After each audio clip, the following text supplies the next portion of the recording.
back asswards from what we intended.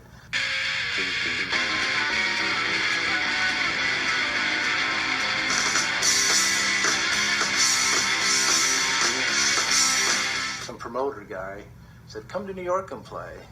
And so we bought plane tickets and went to New York and lost our shirt because nobody knew us in New York.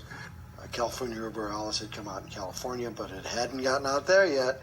And we were playing to 6 or 7 people sometimes. And the logic there was you can either be really depressed or figure there's 6 or 7 people who have heard about us or were at least interested enough to come out to the club to see us, and we'll play our frickin' ass off to them. We also went to Boston and played the Rat,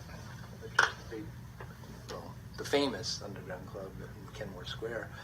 And I think about 50 or 60 people there. I was there. And Jello Biafra was doing his thing, trying to wind people up. I don't think he understood that in Boston, it's really hard to wind up an audience unless you're a local and you understand how Bostonians think. And the first set, everybody just sat there and stared.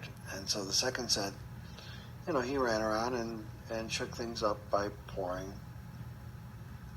pitchers of beer, basically, on the customers. And he kicked the beer off the table of this little girl, like Trudy. She was in that band Bound and Gagged. And Trudy kicked the crap out of him. Trudy was a tough little girl, and she beat the shit out of him. And then everybody went to the walls. But they didn't leave the room, but they went to the walls. In the second set, the waitress took part of the show by taking a pitcher of beer and pouring it on Biafra. And that was cool. That was just